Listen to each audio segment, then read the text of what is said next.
Look, I know all of you are probably tired of seeing this build, and if you're about to click off the video, I totally get it. If you haven't yet, first off, I just want to say thank you, and secondly, I think I have found the best setup for it. To start off, there are a lot of iterations of this build, and all of them are very good. I even have made one on my channel previously. However, when it comes to some of those builds, some of them have very specific weapon requirements, like a buried bloodline, and let's face it, not everyone has access to that. So that is where this build is going to come in. While I do have some very fun recommendations with this setup, you can run absolutely whatever you would like to. And even though you might not have specific things that some other builds require, this is still going to allow you to conquer anything in the game. And in fact, all the gameplay you're going to see in this video is from solo, master, and expert content. This is by far the strongest Prismatic Warlock build out right now, and while it does suck we're not taking advantage of the new exotic class items, it just means that this build will be even easier for you to set up. Also, really quick, I don't do this often, and I'm sorry to pull out the annoying YouTube lingo, but 85% of you that watch my videos are not subscribed. So if you enjoy and do find yourself coming back to the channel, consider dropping a sub and a like. We're so close to 50,000 subscribers, and your support goes a long way,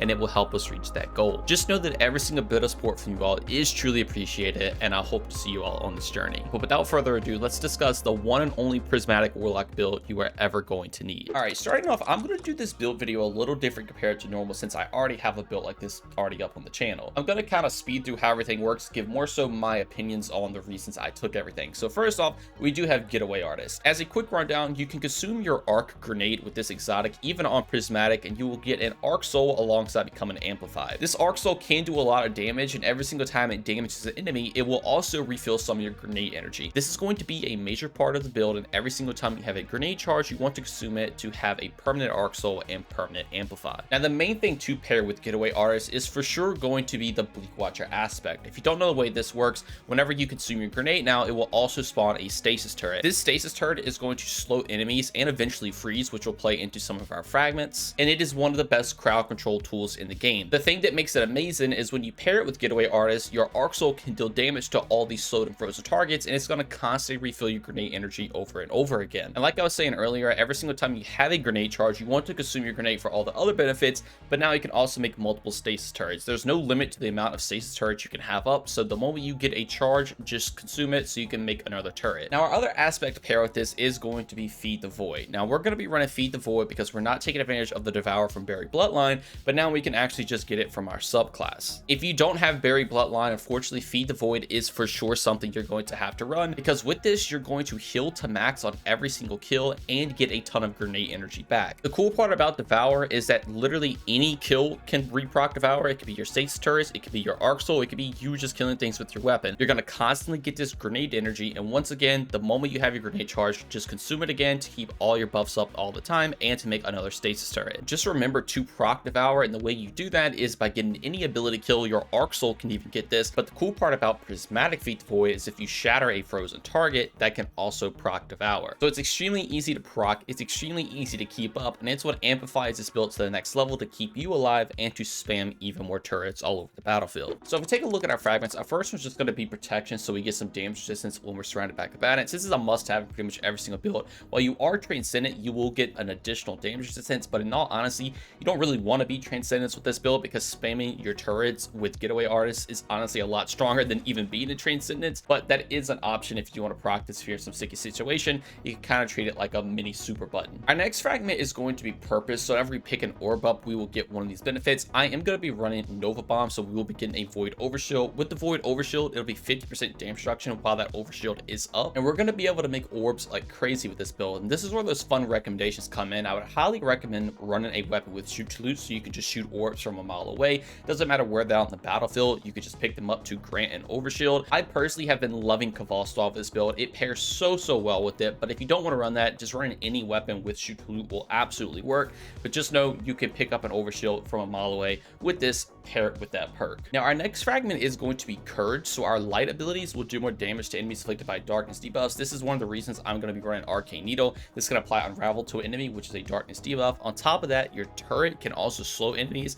and freeze as well, so those will count as darkness debuffs as well. And that is the reason I do like to run Nova Bomb with this build, because it will essentially just always do more damage, because everything will either be unraveled or slowed. If you want to run Song of Flame, you could, but in all honesty, I don't like running this because it again takes away your stasis turret abilities. You have to use the specific grenade with this super, whereas Nova Bomb's just one and done, does a lot of damage, and you always will have access to your Arc Souls. And the cool part about Facet of Courage is the fact that your Arc Soul actually counts as an arc ability, so it will also get the damage increase from this. So you can consume your Arc Grenade to make a stasis turret. The stasis turret will slow that enemy, and then your Arc Soul will shoot the slowed enemy, which will not only grant you grenade energy back, but it will also be doing more damage because of this fragment. Our next fragment is going to be Command. So whenever we freeze or suppress the enemy, we will reload our currently equipped weapon. But on top of that, if we defeat a frozen or suppressed target, we'll make a stasis shard or a void breach. The main part about this is that we're going to be making stasis shards everywhere, since we will have Bleak Watchers freezing enemies all the time.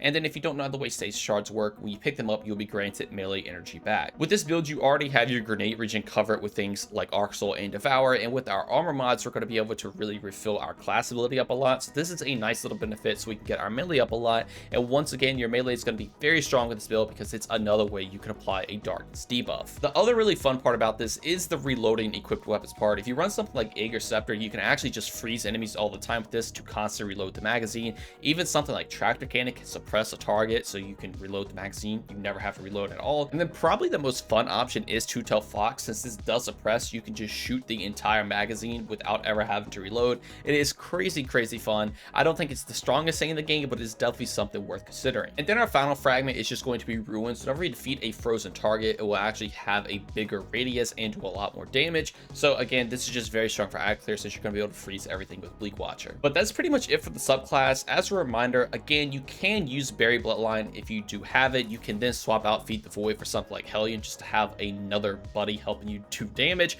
But if you don't have it, don't worry, Feed the Void is still a great option, and this build will just allow you to spam stasis turrets literally all the time, and it gives you the access to run whatever weapon you want to. I would recommend a shoot to loot weapon to pair with Purpose, but that's really the only thing. Everything else is up to you, and even if you don't want to do that, you don't even have to. Now for your artifact perks of this build, there's some that help out and some that are a must-have. Things like Galvanic Armor is one of those. So whenever you're amplified, you will get 30% damage resist that will stack on top of everything else. Since you can always be amplified with Getaway Artist, this just means you're always going to have this Galvanic Armor for your survivability. And remember, with Feed the Void, every single time you get a kill, you're healing, so you're pretty much going to be unkillable with this build, alongside of everything being slowed and frozen with your stasis turret. Next up is going to be things like Radiant Orbs. So whenever you pick up an orb, you will become Radiant. This is nice because this will pair with things like Purpose to give you your Overshield, and having Radiant means you do more weapon damage, and something like a Volstov that again can pick orbs up from a mile away. This thing can just absolutely shred. Now to play into that, we can also run Shield Crush, so whenever we have any of these buffs, we will get more ability regeneration for our melee and grenade. The main thing is when we have our Overshield with Purpose, we will get more melee regeneration, and then on top of that, when we're amplified or Radiant, we will get more grenade regeneration. And since we're always going to be amplified again with Getaway Artists or even Radiant with Radiant Orbs, that's just more grenade energy coming back. The other cool part again is the Overshield, so you can shoot an orb, get an Overshield, and this will just give you some passive melee regeneration. And then the other things to help out with this build are just things like counter energy. So whenever you stun a champion, you'll get some mobility energy back. This is just nice because if you consume your grenade, obviously your grenade charge will be down. Your stasis turret can either then slow or freeze a target to either stun an overload or an unstoppable, and then you pretty much can get a ton of grenade energy back. It's very good, but this also can work with the other abilities as well. And then Elemental Siphon, so whenever you defeat a target with a kinetic weapon, your Cavalstov, you'll spawn an elemental pickup that matches your super, so you'll spawn a Void Breach, and picking up that Void Breach will refill your class ability. So that's another way you can spam your Phoenix Stop over and over again, and then we're going to play into that with our mods as well. And then for your stats, definitely go with 100 Resilience, so you get another 30% damage reduction that will stack with Galvanic Armor, and then on top of that 100 Discipline, so again you can spam your stasis turrets a lot more often. And then I just go into Recovery, so I can spam my Phoenix Stop a lot more often. If you want to go into Strength for more Arcane Needles, you absolutely can. That's kind of just up to you, but definitely go with 100 Resilience and 100 Discipline. And then these are the armor mods if you would like to copy them down, but as a more in-depth look, I am running a Kinetic Siphon so I can make orbs by kinetic weapon. This is great to have with things like Cavalstov, Faceted Purpose, even Armor Charge with this build. You definitely want to make a lot of orbs. I did run a Heavy Ammo Finder and a Heavy Ammo Scout just to make more heavy ammo for me and my team. If you want to run something like Dynamo, you absolutely can, since you can spam it a lot, but I just find running these give a little bit more value, but it's up to you. If you want more super energy, you absolutely can, but I'm really only ever using a super on a tankier target anyway. I'm not trying to spam it over and over again. Now for my arms, I do run a kinetic loader so I can reload my kinetic weapon a lot faster. Again, with Cavalswap, this is just great to have. If you're running something else that's not a kinetic, you can swap this out. On top of that, bolstering detonations, so this will grant class ability energy when I deal damage with a grenade. This does not work with Arc Soul, but this will absolutely work with your Bleak Watcher. This technically does count as a grenade, so since it is doing damage, this just means you're going to constantly refill your class ability every single time your stasis turret is hitting an enemy, and that is very, very strong. This will be the main way to get your class ability back a lot, and just further plays into the fact that everything will synergize with one another. Now I'm also going to be running a grenade kickstart, so whenever I consume a grenade, I will get grenade energy back. This is based off armor charge, so at max armor charge stacks you get a lot more energy. This is great to have because again, this whole build is based around spamming as many stasis turrets as possible. You never want to save your grenade. You want to pop your grenade literally every single time you get a charge back to reproc galvanic armor, to reproc amplify, to get more stasis turrets. So this is just really nice to help play into that. Now for your chest piece, always go with resistant mods. Just definitely be sure to swap these out for whatever content you're going into. And then for our boots, I'd like to take an invigoration, orbs of restoration, and an absolution. All three of these are based on getting your energy back. Innovation gives grenade energy, or restoration gives energy based on your lowest cooldown, and then absolution gives cooldown to everything. So essentially, if you pick an orb up, if you just consume your grenade, all three of these are going to be granting grenade energy back. If you have a grenade charge, this will probably give your Phoenix style back, maybe even some of your melee energy. Overall, you're just going to get a ton of ability energy back with all three of these mods combined together. And with shoot to loot, since you can't shoot the orbs, you want to be doing that with things like fast purpose, your armor charge, all that stuff.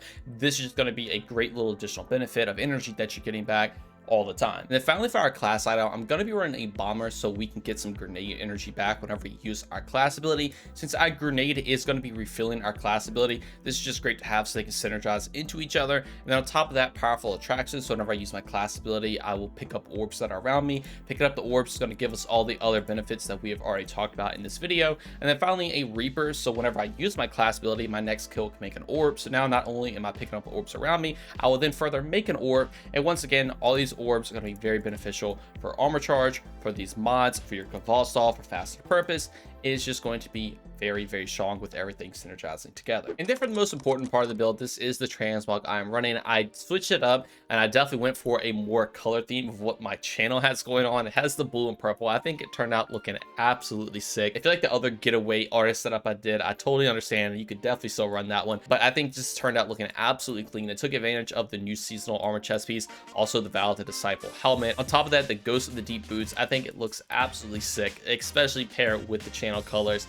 And if you want to make your Warlock look like this, definitely be sure to copy it down. But all right, that's going to do it for the updated Prismatic Warlock. I think this build is absolutely one of the best Warlock builds in the entire game right now. It is just very strong for neutral play. It's very strong for in-game content. It has a ton of super damage. It's a ton of fun to play as well on top of all of that, and you just really cannot go wrong with it. If you don't have Buried Bloodline, I 100% think this is the perfected version of the build. I don't really see it getting better from here unless we find out some super secret synergy that just no one knows about. But regardless, I hope you all enjoyed, and be sure to let me know what you all think about it in the comments below. Anyway though, that's going to do it all for me. I wish you all the best of luck on putting this together for yourself. Thank you all so much for watching, and I hope you all have a great day.